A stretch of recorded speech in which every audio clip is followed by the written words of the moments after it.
Hello everyone, my name is Emily and I'm from the Mogador Branch Library, and today I'm going to teach you guys how to write a resume, and then at the end of this video I'm also going to give you some helpful hints on what to wear and what not to wear when you go on an interview. So the first thing you need to do when writing a resume is you need to open up a blank Word document. I'm going to be using fake information throughout this whole entire resume video, just so that way it's not specific to anyone and you can kind of get a feel for a variety of different things that you might put onto a resume. So we are just going to use the name Jane Smith. As you can see here, I'm making it slightly larger and centering it on the page, just so it is going to be a big focal point of the whole entire document. The next thing you want to have on your resume after your name is going to be a way to contact you. So here I'm going to have a phone number followed by an address and then followed by an email address. I just think it looks nice when they're laid out in a straight line like this. You're not taking up a whole bunch of room by putting them on top of each other or anything like that. You're just using one straight line when they're next to each other. So it just looks kind of crisp and clean. Obviously, these are fake, so you would put in your personal information here. And you also don't have to put any information on here that you don't want to. Again, this is completely to your standards and what you want a potential boss to know about you. So if you're uncomfortable putting any of this information on there, don't put it on there. It's completely up to you.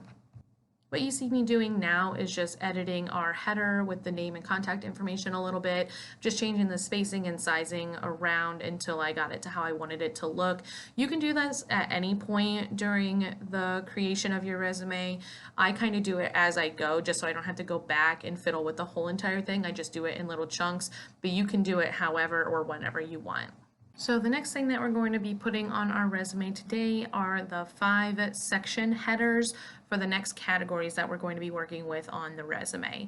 We're going to start with education, so that's going to be any schooling that you've completed. Next, we're going to go into work experience, so that'll be any jobs. If you've had real jobs, I would put this here, but if you haven't had any like hired positions is what I would consider a real job, but if you haven't had any of those, then you can always put like babysitting or yard mowing, anything like that that shows that you like have some type of work ethic in you. I would put those there. Next, you're going to have activities, so that'll be anything that you're involved in. A lot of times it's what you're involved in school. Skills will be things that you don't feel have been reflected through your work experience or your activities. So those are just things that you want to highlight. And then you also have volunteer work. So that's anything that you volunteered to do in the past and you also want to highlight on your resume. Okay, so now we are ready to start working in the education section. So this is just going to be where you put any schooling that you've completed so far. So for starters, we're going to say that we have a student who has graduated from Mogador High School. I'm just going to say that they've graduated just so in the future you know how to input like a graduation and then also a new school or one that you're in the process of completing. So what you'll see here we have first is I put in Mogador High School, and then I've tabbed it over to the other side and I've just put the year and the month that I attended there. So that would be August 2016 to May 2020, because we're saying we graduated in May 2020. Underneath where I put Mogador High School, I'm going to put the GPA. So we're going to say that this student got a 3.8 GPA out of 4.0, and then underneath the dates that you went to school, you're just going to put the location of your school, just in case there's multiple colleges in the town, or just to solve any confusion that there might be going on there. So then I'm just spaced out a little bit. So now we're going to put in a student who is a freshman in college. So they're going to the University of Akron. So just the way I did the Mogador High School part, I put in University of Akron, tabbed over to the other side, and I put the dates in. You'll see that we started school in August of 2020, but since we're currently going there, instead of putting the year we will graduate, we just put present. For the GPA, since we just started attending classes, we don't have an official GPA listed yet, so you can go ahead and cheat a little bit and say you have a 4.0 on your GPA, and then you also just put Akron, Ohio as the location of your school.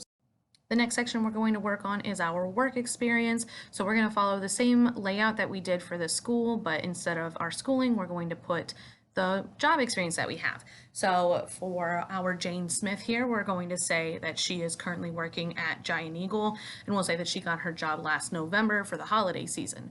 So we're just going to write Giant Eagle and then tab it over to the other side, the same we did with the school, and put November 2019 to present, because just like at the University of Akron, how she's still going to school at Akron, she's still working at Giant Eagle now, so we'll put present, and then underneath the name of the place that she works, so Giant Eagle, we're going to put cashier, which is her position that she was hired to work as, and then we'll tab over and put the city. So that's to say specifically which Giant Eagle she currently works at. Now that we have all of our workplace information down on our resume, it's time to get into some of the jobs that we completed while we worked this job. You want to make sure that this sounds professional and you're not just like slapping a bunch of common words that you would use with your friends onto here. You know, this is a reflection of your professional experience in the workforce, so you want it to sound like professional and stuff. So the best way to do that, the newer editions of Microsoft Office Word do have a resume helper that'll pop up on the right hand side when it recognizes that you're working on a resume, and a lot of times you can just type in a phrase of what you are trying to say into that, and it'll give you some like more professional sounding ways to get the same point across. You can also Google different ways to say that in a resume, or you can even come into the library and check out some of our career development or career help books. They'll have a lot of different ways that you could say basic things but make them sound really professional. So today, since we're working as a cashier, you know, instead of just saying, oh, I took checks, cash, and debit credit cards and EBT or food stamps, instead of just saying that you can take those tenders or you know how to use those things, we're going to instead write it as process tenders, because those are what those forms of payment are. They're considered tenders. So you can say process tenders of cash, check, credit, debit, and EBT. So, you know, it's the exact same thing, but you're just sounding a little bit more professional when you say it. And then also, since we're in a pandemic, we want to highlight the fact that we were able to clean our workstations and things like that, and you were responsible for doing that and you know how to do it well. So we said clean and sanitized workstation. And then after that, we also added in the point that you are responsible for restocking the merchandise in the cashier aisle. So you don't want to just say stocked aisle or something simple like that. You want to make it sound professional, so you want to use big words and things like that.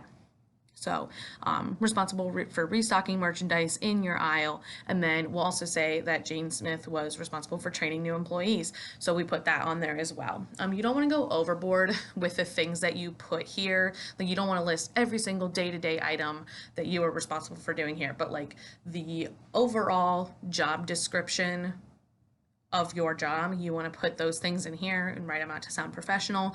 And then you also want to highlight the things that you are really, really good at doing. So like training a new employee might not necessarily have been our Jane Smith's job description, but as she worked there longer and got better at her job, they added that task on for her. So it's also showing that she has responsibility. So you want to add that on there as well.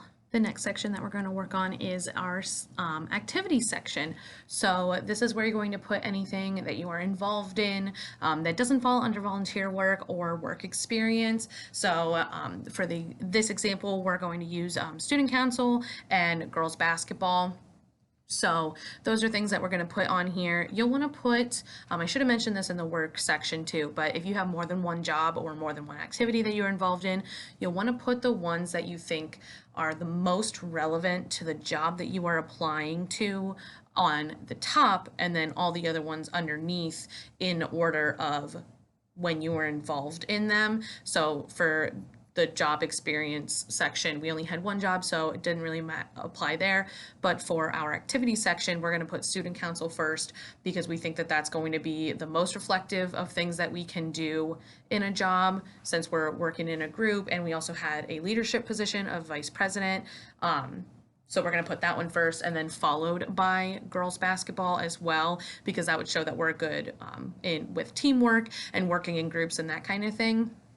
You also don't want to put like every single thing that you've ever done in your activity section. You only want to do things that you're either currently involved in right now, or if, say, this is in the future when you're no longer in school, but you did a lot of things in school that you think are still relevant to what you're doing now, you can put those then. But only do things that you are currently involved in or that you have skills that you learned from that are still relevant in your life. If you were in Girl Scouts when you were in the 4th grade and haven't done it since, and you don't think that it's relevant or you learned much from it, do not put it on your resume. It's not worth it, because then it's going to come up and you're going to have to fudge an answer that you don't need to be doing on the spot. So only put things that are either relevant or that you're currently in and can talk about how it's going to make you a better employee.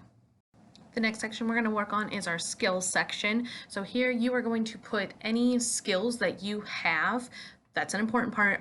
Are skills that you actually possess, that you don't think has been currently reflected through your work experience or your activities, or isn't going to be reflected through your volunteer work as well. So things that you could put in here, the examples I put are problem solving, time management skills, and creativity. Some other things that you can have are good with teamwork, organized, and other things like that. You can Google them, or if you get one of the career development or career help books here at the library, they'll have lists in there too that you can use as good skills to put on a resume. Again, you want to make sure that they're true, and just like with our work experience and activities, you want to put the ones that you think are most relevant to the job that you're applying for first, and then your other skills can just come after that. You also don't want to put like a laundry list of skills on here. You just want to highlight, I would say, no more than 3, and then you should be good to go. The last section we're going to work on is our volunteer work section. This is just a section to highlight the fact that you are philanthropic and willing to donate your time to help causes that you deem important to you. So for the examples, I put Girls on the Run and then Christmas in the Village. It's just to show that you support your community in ways outside of the benefit towards you yourself, just so it shows that you're willing to do good work in your community and help out those in need. All right, so now I'm going to tell you guys the what not to wears of interviews. So our first slide here is just going to show you a couple of items not to wear. Jeans, especially ripped jeans, graphic t-shirts, hoodies, and sneakers of any kind. I would not wear them. If it has like a slogan or anything on it, do not wear it. You want to look professional. You don't want to look like you're going to school. Other things that should be included are sweatpants, pajamas, slippers, things like that. And you also want to have like your hair done, you know, no bed head, not looking like you just rolled out of bed. You want to have it at least semi straightened out, looking kind of professional, or at least not like you just rolled out of bed and walked right into your interview.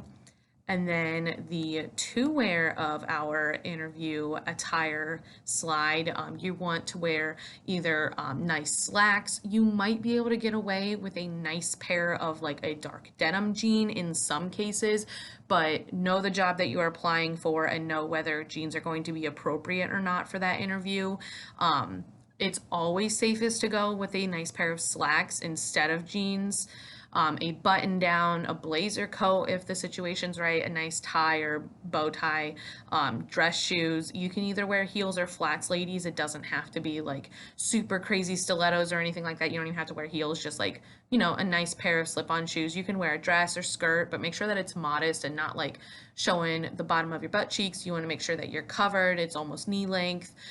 You know, if you would definitely not get dress coded for it at school, I would say that you're in the safe zone to wear it to an interview. But, you know, look nice. Do your hair. Ladies, you don't necessarily have to wear makeup. But if it's going to help you feel more confident or, you know, do better in your interview, I would definitely suggest doing it. But just make sure that you are presenting your best self when you go into that interview room. And so first impressions are a big part of interviews. So you just want to make sure that the first impression that they get of you is going to be somebody who's professional and presented well, and not somebody who's a slob or look like they just rolled out of bed. All right, and that is it, guys. Thank you so much for joining me, learning how to write a resume and then also interview style tips. I hope that you were able to get something from this and apply it to either your personal resume building or interview practice techniques. And if you have any questions, please feel free to stop out to the Mogadore Branch Library and ask for Emily, and I can help you the best that I can. Here we have a very large section of career help books. So that's going to be applying for jobs, writing resumes, interview tips, and all sorts of things like that. So if you want to come out and find out more about applying for jobs or getting job help, stop out to the Mogadore Branch of the Akron Summit County Public Library, and I will be more than happy to assist you in any way that I can. Thanks for joining me, guys. I hope you have a great day. Bye now.